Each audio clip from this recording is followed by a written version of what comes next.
Avez-vous déjà eu la sensation que le monde s'approche dangereusement d'un chaos total? Avez-vous observé comment les catastrophes, les conflits et le désespoir semblent se multiplier autour de nous? Ce ne sont pas de simples coïncidences. Le livre de l'Apocalypse nous dévoile 10 prophéties redoutables, capables de bouleverser radicalement votre perception du monde et de votre foi. Ces messages puissants et parfois troublants sont des avertissements divins. Les ignorer pourrait entraîner des conséquences éternelles.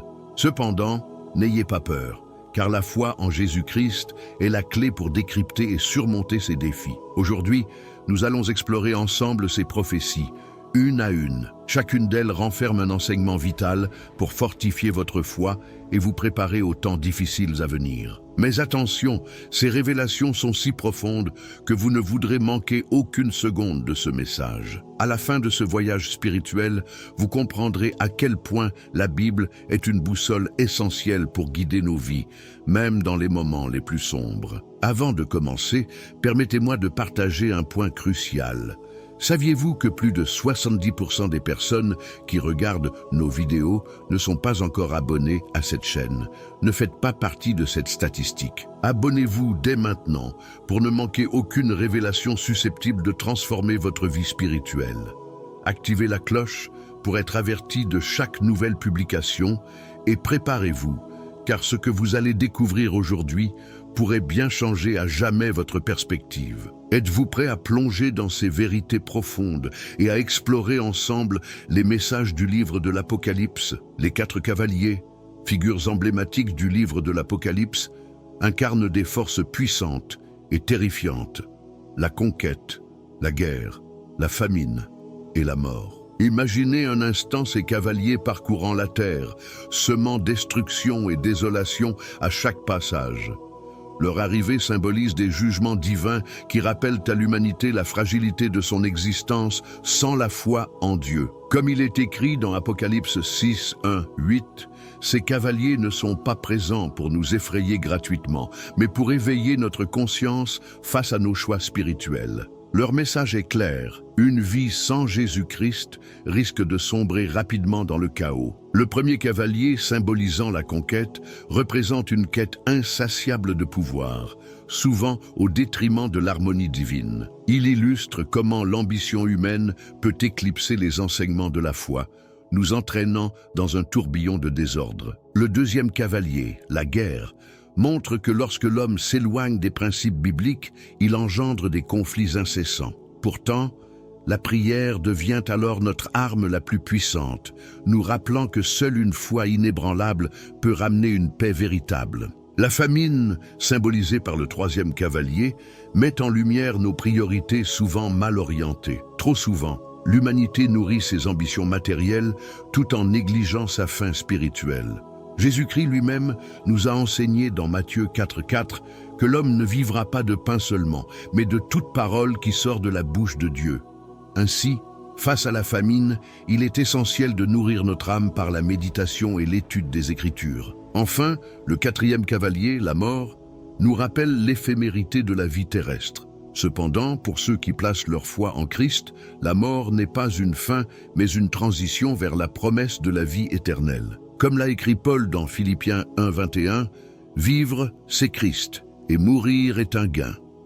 Cette perspective unique transforme la peur en espérance, une grâce rendue possible par l'amour de Jésus. Ces cavaliers ne sont pas seulement des symboles de terreur, mais des rappels percutants de la souveraineté divine. Ils nous invitent à examiner nos cœurs, à renouer avec la foi et à approfondir notre relation avec Dieu. Alors que nous méditons sur leur message, tournons-nous vers la Bible pour y trouver des réponses et du réconfort. Chaque ligne de l'Écriture est une promesse vivante pour ceux qui croient. Que ces révélations renforcent notre détermination à vivre une vie ancrée dans la foi et l'amour de Dieu. Le rejet du péché à travers les 7 coupes de la colère, décrites dans Apocalypse 16, est un appel solennel à réfléchir sur nos vies spirituelles. Chaque coupe illustre une intensité croissante des jugements divins mettant en lumière les conséquences des choix humains. Ces jugements ne sont pas simplement punitifs, mais visent à réveiller les consciences et à inviter à la repentance. Les plaies qui frappent la terre, par exemple, rappellent les calamités qui s'abattent sur un monde éloigné de Dieu. Cela souligne une vérité fondamentale. Notre bien-être ne dépend pas de nos propres forces, mais de notre relation avec Jésus-Christ. Comme le dit le psaume 91, 1-1-2, ceux qui trouvent refuge à l'ombre du Tout-Puissant seront protégés, même au milieu des jugements divins. Ces passages bibliques révèlent également la patience infinie de Dieu. Avant que chaque coupe ne soit versée, des opportunités de repentance sont offertes à l'humanité. Cela témoigne de l'amour divin qui souhaite que tous viennent à la repentance, comme indiqué dans 2 Pierre 3:9. Ces moments critiques sont autant de chances données par Dieu pour transformer nos cœurs et revenir à lui. Cependant, ils appellent aussi à un profond examen de conscience. Avons-nous permis au péché de s'installer dans certaines parties de notre vie? Les coupes nous invitent à reconnaître nos faiblesses, à demander pardon et à renouveler notre engagement à vivre selon les voies divines. La prière de repentance de David, dans le psaume 51, est un modèle que tout croyant peut adopter pour se rapprocher de Dieu. Enfin, les jugements évoqués dans les 7 coupes rappellent la souveraineté totale de Dieu. Ils ne sont pas uniquement des manifestations de colère, mais des préludes à une restauration complète où toutes choses seront renouvelées. Chaque coupe déversée annonce l'approche de la victoire finale de Jésus-Christ sur le mal. Pour les fidèles, ces jugements, bien qu'impressionnants, sont une source d'espérance. Ils montrent que même dans le jugement, le plan de Dieu est empreint de justice et de miséricorde. Ils rappellent également que les systèmes construits sans Dieu ne peuvent pas perdurer et qu'en fin de compte, sa justice triomphera. La marque de la bête, souvent associée au chiffre 666 dans Apocalypse 13, 16, 18, est bien plus qu'un simple symbole. Elle représente une allégeance spirituelle, choisir de suivre l'Antéchrist ou rester fidèle à Dieu. Ce concept soulève des questions profondes sur nos choix quotidiens et la manière dont nos actions, pensées et priorités reflètent notre foi. Cette marque symbolise l'opposition à Dieu et l'illusion des systèmes humains. Ceux qui la portent recherchent un confort temporaire, souvent au prix de leur relation avec Jésus-Christ. Cela nous pousse à réfléchir sur nos propres vies. Poursuivons-nous les bénédictions de Dieu ou sommes-nous séduits par les promesses trompeuses de ce monde? Rejeter la marque de la bête, c'est choisir de marcher dans la foi, même au milieu de l'adversité. Cela exige un courage spirituel immense et une confiance totale en Dieu. Paul rappelle dans Romains 8:31 que si Dieu est pour nous, personne ne peut être contre nous. Ces paroles offrent une force spirituelle inestimable, aidant les croyants à résister aux pressions du monde et à rester ancrés dans la vérité divine. Cependant, ce choix n'est pas toujours facile. Il peut entraîner des sacrifices, voire des persécutions. Mais Jésus a promis une récompense éternelle pour ceux qui restent fidèles jusqu'à la fin. Matthieu 10:22. La mention de cette marque n'est pas là pour effrayer, mais pour rappeler que nos choix spirituels quotidiens ont des conséquences éternelles. En rejetant cette marque, nous affirmons que notre foi en Jésus-Christ est plus forte que toute pression ou tentation terrestre. La bataille d'Armageddon, décrite dans Apocalypse 16:16, symbolise l'affrontement ultime entre les forces du bien et du mal. Imaginez un moment où toute l'humanité se trouve au carrefour de son destin spirituel. Bien qu'impressionnante, cette bataille n'est pas simplement une guerre physique. Elle représente avant tout le triomphe final de Jésus-Christ sur les ténèbres. C'est une promesse pour les croyants. Le mal ne peut jamais avoir le dernier mot. Dans cette confrontation, Jésus revient comme un roi conquérant, couronné de gloire. Contrairement à son humble venue en tant que serviteur, ici, il se manifeste comme le vainqueur triomphant, mettant fin à des millénaires de rébellion contre Dieu. Armageddon est également un appel à la vigilance spirituelle. Chaque jour, nous sommes confrontés à nos propres batailles intérieures, le péché, la tentation et les distractions. Paul nous exhorte dans Éphésiens 6:11 à revêtir toute l'armure de Dieu pour résister aux ruses du diable. Cette préparation quotidienne nous permet de rester fermes dans la foi et de combattre avec la puissance de l'Esprit. Cette bataille ultime met également en évidence l'importance de la communauté des croyants. Tout comme une armée unie est plus forte, les chrétiens sont appelés à se soutenir mutuellement dans la prière et l'encouragement. Jésus lui-même a prié pour l'unité de ses disciples dans Jean 17, 21, montrant que la solidarité des croyants est une force invincible face au mal. La victoire à Armageddon est une célébration de la souveraineté de Dieu. Elle marque le début d'un nouveau chapitre pour l'humanité, où la paix et la justice de Jésus-Christ régneront pour toujours. C'est une promesse d'espérance pour les fidèles, rappelant que peu importe l'ampleur des défis, la lumière triomphera toujours des ténèbres. La chute de Babylone, décrite dans Apocalypse 18, symbolise la destruction des systèmes corrompus et rebelles envers Dieu. Babylone incarne l'arrogance humaine, l'idolâtrie et l'injustice sociale. Cette image est un rappel puissant que toute structure érigée sans Dieu est destinée à s'effondrer. La chute de Babylone, évoquée dans Apocalypse 18, est une illustration puissante de la fragilité des systèmes humains fondés sur l'arrogance et la rébellion contre Dieu. Cette cité, symbole de richesse et d'opulence, avait séduit les nations par ses promesses illusoires. Cependant, sa destruction soudaine nous enseigne que toute structure érigée sans Dieu est vouée à l'effondrement. Comme Jésus l'a averti dans Matthieu 6, 19, 21, « Là où est ton trésor, là aussi sera ton cœur. » Les croyants sont ainsi invités à examiner leurs priorités et à bâtir leur vie sur les fondations solides et éternelles de la foi en Dieu. Cet effondrement est également un avertissement contre l'orgueil, qui conduit inévitablement à la ruine.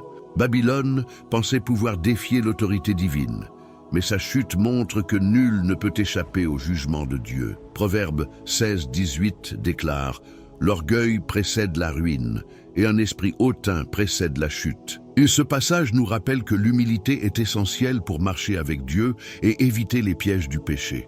Pourtant, même dans cette dévastation, il y a une lueur d'espoir. La chute de Babylone ouvre la voie à la restauration divine. Cela montre que Dieu n'est pas seulement un juge, mais aussi un rédempteur, prêt à renouveler le monde selon sa justice et son amour. Un autre message central de cet événement est l'appel à sortir de Babylone. Dans Apocalypse 18, 4, Dieu déclare « Sortez du milieu d'elle, mon peuple ». Ce commandement invite chacun à se détourner de tout ce qui éloigne de Dieu, que ce soit l'idolâtrie, l'égoïsme ou les valeurs mondaines. Répondre à cet appel, c'est choisir de vivre une vie consacrée à Jésus-Christ, préparant ainsi son cœur pour entrer dans son royaume éternel. Ce choix de séparation du mal est une étape cruciale pour tous les croyants. Le jugement dernier, décrit dans Apocalypse 20, 11, 15, est un moment solennel où chaque individu se tiendra devant le trône de Dieu. Imagine un instant être face à un trône resplendissant, où chaque acte de ta vie est révélé. Ce jugement n'est pas une décision arbitraire, mais une démonstration de la justice parfaite de Dieu. Il rappelle que nos choix, ici et maintenant, ont des conséquences éternelles. Lors de ce jugement, les livres sont ouverts et chacun est jugé selon ses œuvres. Toutefois, pour les croyants, un autre livre est essentiel, le livre de vie. Ceux dont le nom y est inscrit héritent de la promesse de la vie éternelle, comme le souligne Jean 3,16, « Car Dieu a tant aimé le monde qu'il a donné son Fils unique, afin que quiconque croit en lui ne périsse point, mais qu'il ait la vie éternelle. » Ce moment met également en lumière la grâce infinie de Dieu. Bien que tous soient pécheurs, Romains 3, 23, ceux qui se repentent et acceptent Jésus comme leur sauveur sont couverts par son sacrifice. Cela montre que le salut n'est pas basé sur nos mérites, mais sur la grâce de Dieu. Cette vérité est une source d'espoir immense pour les croyants, car elle garantit que la foi et la repentance sont les clés de la vie éternelle. Le jugement dernier nous pousse aussi à aligner notre vie avec la parole de Dieu. Jésus a résumé cela dans Matthieu 22, 37, 39, en appelant à aimer Dieu de tout son cœur et son prochain comme soi-même. Chaque acte d'amour, chaque prière sincère, chaque pas dans l'obéissance est une préparation pour ce jour solennel. Ce moment solennel nous appelle également à partager l'Évangile avec ceux qui ne le connaissent pas encore. Si nous croyons à la réalité de ce jugement, nous avons la responsabilité d'avertir les autres et de leur parler de l'amour et du salut offert par Jésus-Christ. C'est un appel à devenir des lumières dans un monde souvent sombre, guidant les âmes vers la vérité divine. Les nouveaux cieux et la nouvelle terre, décrits dans Apocalypse 21, 1 et 5, sont la promesse ultime d'un monde parfait où Dieu habitera au milieu de son peuple. Imagine un lieu où il n'y a plus de souffrance, de larmes ou de mort. Ce n'est pas une simple aspiration, mais une réalité assurée par la fidélité de Dieu. Cette vision d'espoir nous rappelle que la foi en Jésus-Christ mène à une récompense éternelle. Dans ce nouveau monde, Dieu lui-même essuiera chaque larme. Cette image poignante montre à quel point il prend soin de ses enfants. Le psaume 34, 18 déclare « L'Éternel est proche de ceux qui ont le cœur brisé ». Cette promesse réconforte les croyants, leur assurant que chaque douleur sur terre a un sens et qu'aucune souffrance n'est oubliée par Dieu. Les nouveaux cieux et la nouvelle terre représentent également l'accomplissement du plan divin. Toute la création, endommagée par le péché, sera restaurée dans sa gloire originelle. Comme Paul l'écrit dans Romains 8, 21, la création elle-même sera libérée de la servitude de la corruption pour avoir part à la glorieuse liberté des enfants de Dieu. Cela nous rappelle que, même si nous ne voyons pas encore tout, le plan de Dieu est en marche et se dirige vers une restauration complète. Enfin, ce nouveau monde parfait reflète la présence éternelle de Dieu. Il n'y aura plus besoin de temple, car Dieu habitera parmi son peuple. Cette communion directe, décrite dans Apocalypse 21, 3, est le sommet de notre relation avec lui. Cela nous pousse dès maintenant à rechercher une plus grande proximité avec Dieu à travers la prière, la méditation des Écritures et la louange. Cette vision est également un engagement à vivre dans la sainteté. Puisque ce monde futur sera pur, nous sommes appelés à préparer nos cœurs dès aujourd'hui. Pierre nous exhorte dans 2 Pierre 3, 13, 14. Nous attendons un ciel nouveau et une terre nouvelle, où la justice habitera. Efforcez-vous donc d'être trouvés sans tache ni reproche, dans la paix. Chaque action, chaque choix que nous faisons maintenant est une préparation pour ce futur glorieux et éternel. La souffrance et la mort n'auront plus aucun pouvoir sur nous. Comme l'affirme Jean 8, 36, « Si le Fils vous libère, vous serez réellement libre ». Cette liberté est une source profonde de joie et d'espérance pour les croyants. La victoire de Christ sur le péché et la mort n'est pas seulement une démonstration de sa puissance divine, mais aussi une preuve de son amour infini pour son peuple. Jésus a livré bataille pour nous, payant le prix ultime par son sacrifice sur la croix. Ce moment final est l'apogée de cet amour, montrant que la lumière triomphe toujours des ténèbres. Paul proclame dans 1 Corinthiens 15, 57, « Grâce soit rendue à Dieu, qui nous donne la victoire par notre Seigneur Jésus-Christ. » Cette vérité nourrit notre foi et notre gratitude au quotidien. Cependant, cette victoire n'est pas uniquement réservée à un futur lointain. Elle commence ici et maintenant. En tant que croyants, nous avons déjà la victoire sur le péché grâce au Saint-Esprit. Galates 5.1 nous exhorte à marcher selon l'Esprit, pour ne pas céder aux désirs de la chair. Chaque décision en faveur de la vérité et de la justice est une participation active à cette victoire divine. Cette victoire nous pousse également à proclamer la bonne nouvelle. Si nous savons que Christ a déjà triomphé du mal, nous avons le devoir de partager cette espérance avec ceux qui se trouvent encore dans les ténèbres. Jésus nous appelle à être la lumière du monde. Matthieu 5, 14, a démontré par nos vies que la victoire appartient à ceux qui placent leur confiance en lui. La résurrection et la vie éternelle sont au cœur de la foi chrétienne, magnifiquement décrites dans Apocalypse 20, 4, 6 et 1 Corinthiens 15, 20, 23. Imaginez ce moment glorieux où les morts en Christ se lèveront pour rencontrer leur Sauveur et entrer dans une existence éternelle libérée de toute douleur. C'est l'accomplissement de la promesse divine, une vie sans fin dans la communion parfaite avec Dieu. La résurrection est la preuve éclatante de la victoire de Jésus sur la mort. Lorsqu'il est ressuscité le 3e jour, il a ouvert un chemin pour tous ceux qui croient en lui. Comme Jésus l'a affirmé dans Jean 11, 25, 26, « Je suis la résurrection et la vie. Celui qui croit en moi vivra, même s'il meurt. Cette promesse réconforte les croyants, leur rappelant que la mort n'est pas une fin, mais un nouveau départ vers la gloire éternelle. La vie éternelle n'est pas seulement une durée infinie, mais une qualité d'existence en communion parfaite avec Dieu. Apocalypse 21:4 la décrit comme une vie où il n'y a plus de larmes, de douleur, ni de souffrance. Cette espérance transforme la manière dont nous vivons aujourd'hui. Chaque prière, chaque acte d'amour est une anticipation de cette vie future. Et si nous croyons véritablement à la résurrection, comment ne pas vouloir que d'autres en fassent également l'expérience? Matthieu 28:19 nous appelle à faire des disciples de toutes les nations, à partager cette espérance glorieuse de vie éternelle. Chaque témoignage que nous offrons est une invitation pour d'autres à rejoindre cette promesse divine. Enfin, la résurrection nous inspire à vivre avec une perspective éternelle.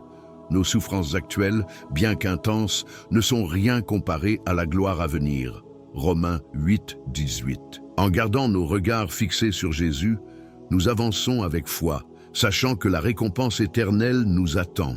Cette vie de victoire, de joie et de communion avec Dieu est la promesse ultime pour ceux qui persévèrent dans leur foi. Amis, avez-vous remarqué comment les distractions du monde cherchent à vous éloigner de votre foi en Dieu? Les réseaux sociaux, les préoccupations terrestres et même le découragement peuvent être des armes utilisées pour affaiblir votre relation avec Jésus. Mais ici, sur cette chaîne, vous trouverez des messages qui nourrissent votre esprit et fortifient votre foi. Inscrivez-vous dès maintenant, car chaque abonnement est un pas de plus vers une vie spirituelle plus forte et éclairée. Activez les notifications pour ne rien manquer, car ensemble, nous avançons dans la lumière. Que Dieu vous bénisse abondamment et souvenez-vous, avec Christ, la victoire est déjà acquise.